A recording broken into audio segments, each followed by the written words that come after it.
5 अगस्त पुत्रदा एकादशी के दिन नहीं खाई जाती है। ये एक चीज भयंकर नुकसान होता है। हर साल सावन मास के शुक्ल पक्ष की एकादशी को बड़ी श्रद्धा और विश्वास के साथ पुत्रदा एकादशी का व्रत रखा जाता है, लेकिन इस बार 5 अगस्त की तिथि कुछ विशेष और गूढ़ संकेत लेकर आई है। ऐसे में अगर इस एकादशी पर एक ऐसी चीज है जिसे अगर गलती से भी खा लिया जाए तो उसका फल आपके जीवन में ऐसा तूफान ला सकता है जिससे बाहर निकलना मुश्किल हो सकता है। ये एक चीज इतना खतरनाक है कि आपके पति और पुत्र दोनों के जीवन को खतरे में डाल सकता है। ये सिर्फ व्रत की परंपरा नहीं, ये एक अलौकिक चेतावनी है।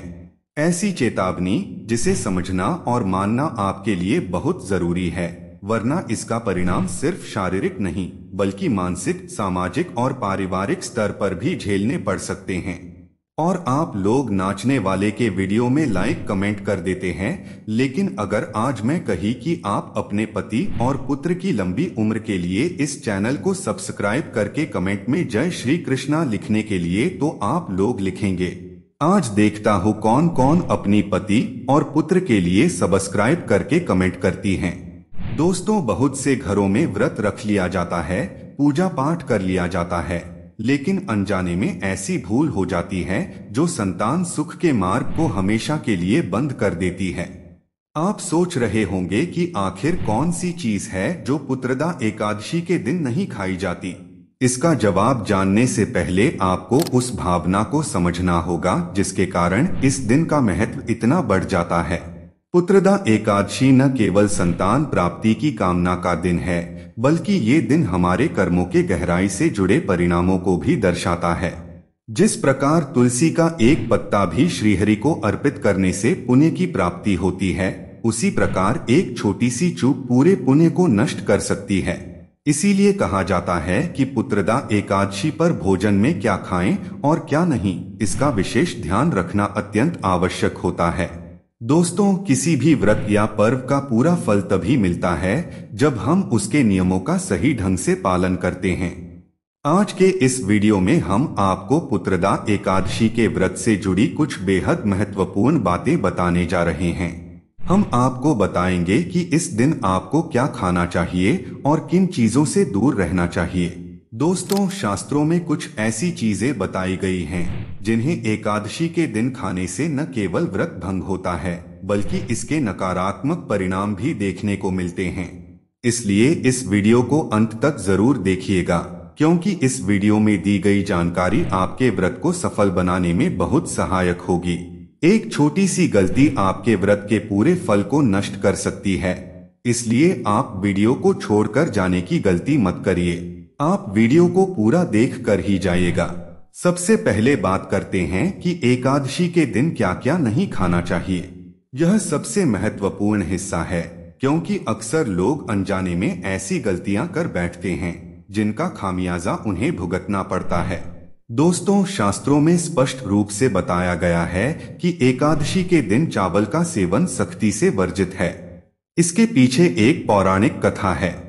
कहते हैं कि महर्षि मेधा ने माता शक्ति के क्रोध से बचने के लिए अपने शरीर का त्याग कर दिया था और उनका अंश धरती में समा गया था। जहां उनका अंश समाया, उस स्थान पर धान के रूप में उनकी उत्पत्ति हुई। इसलिए एकादशी के दिन चावल का सेवन करना महर्षि मेधा के मांस और रक्त का सेवन करने के समान माना जाता है।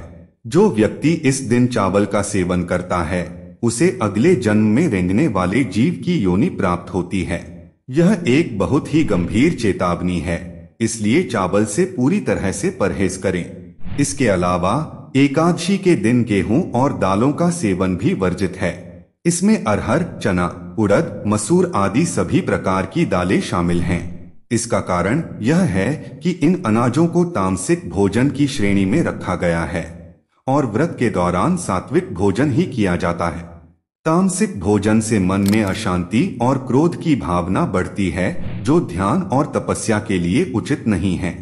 व्रत का मुख्य उद्देश्य मन को शुद्ध करना और भगवान में लीन होना होता है, और तामसिक भोजन इसमें बाधा डालता है। इसलिए इन चीजों से दूरी बनाकर रखें ताकि आपका व्रत सफल हो सके। एक और बहुत महत्वपूर्ण बात दोस्तों, एकादशी के दिन प्याज और लहसुन का सेवन भी नहीं करना चाहिए। प्याज और लहसुन को भी तामसिक भोजन की श्रेणी में रखा गया है। ये चीजें शरीर में गर्मी और उत्तेजना बढ़ाती हैं, जो व्रत के शांत और पवित्र माहौल के लिए ठीक नहीं है। इनका सेवन करने से न केवल व्रत टूटता है, बल्कि मन भी अशांत हो जाता है। इसलिए अपनी सब्जी या भोजन बनाते समय इस बात का विशेष ध्यान रखें कि उसमें प्याज और लहसुन का प्रयोग बिल्कुल न हो।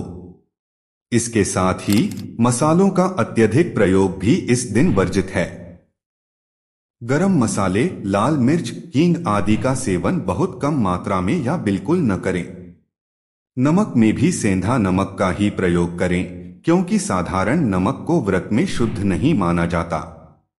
ध्यान रखें कि खाने में सादगी और शुद्धता बनी रहे। दोस्तों, ये कुछ ऐसी चीजें हैं जिनका सेवन एकादशी के दिन भूलकर भी नहीं करना चाहिए। अगर आप व्रत नहीं भी रख रहे हैं तो भी इन चीजों से परहेज करना शुभ माना जाता है। अब कुछ लोग सोचेंगे कि ये तो सिर्फ धार्मिक मान्यताएं हैं, लेकिन दोस्तों, इन मान्यताओं के पीछे हमारे ऋषियों मुनियों का गहरा ज्ञान छिपा है। यह हमें एक दिन के लिए अपने शरीर और मन को शुद्ध करने का अवसर देता है। इसलिए इन नियमों को हल्के में न लें। एंकर अब बात करते हैं कि पुत्रदा एकादशी के दिन क्या खाया जा सकता है।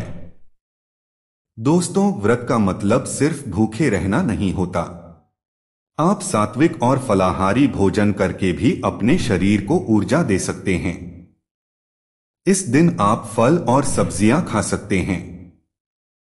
केला, सेब, संतरा, अनार, पपीता जैसे ताजे फल आपके लिए बहुत अच्छे हैं।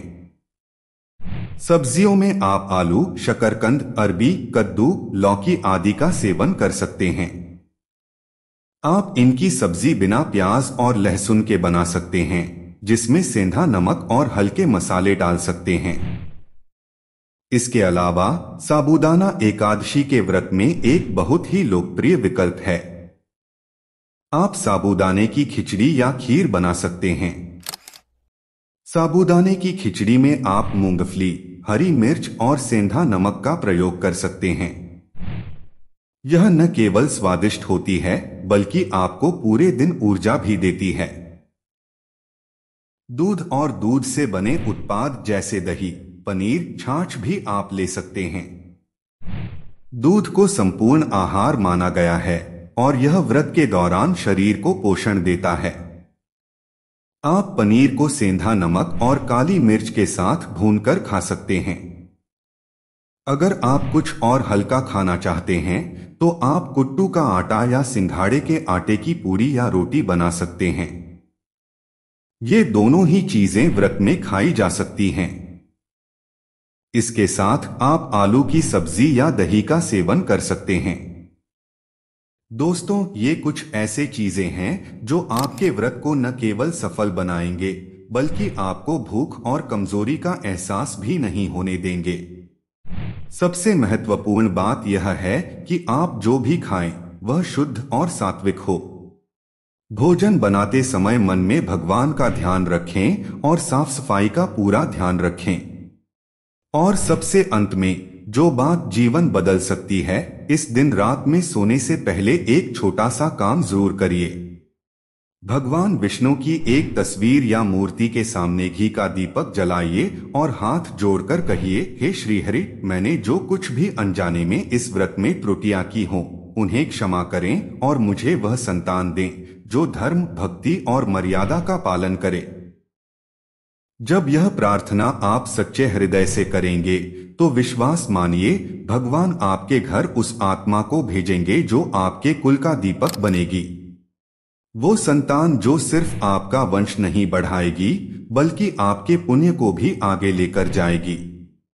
तो बहनों, अगर आपने अब तक सिर्फ यह समझा था कि व्रत रखना सिर्फ खाना न खाने का नाम है, तो आज से अपने सोच को बदल दीजिए। पुत्रदा एकादशी सिर्फ व्रत नहीं, बल्कि तपस्या है, भावना है, एक श्रद्धा से भरा संकल्प है। और जब यह संकल्प आपके दिल से निकलेगा, तब भगवान विष्णु आपके जीवन में वही चमत्कार करेंगे जिसकी आप वर्षों से प्रतीक्षा कर रही हैं। इसलिए 5 अगस्त को सिर्फ खाना नहीं छोड़िए, अपने व्यवहार, अपने शब्द, अपने मन के दोषों को भी त्यागिए। यही है सच्चा पुत्रदा एकादशी व्रत, जो आपकी कोख को आशीर्वाद और आपके जीवन को आनंद से भर देगा। जय श्री हरि विष्णु। अगर आपको इस वीडियो ने भावुक कर दिया हो तो कृपया कमेंट में हरि ओम तत्सत जरूर लिखें और इस भक्ति संदेश को सभी बहनों तक पहुंचाएं। वीडियो को लाइक और चैनल को सब्सक्राइब जरूर करें ताकि हर एकादशी पर आपके जीवन में भगवान विष्णु की कृपा बनी रहे।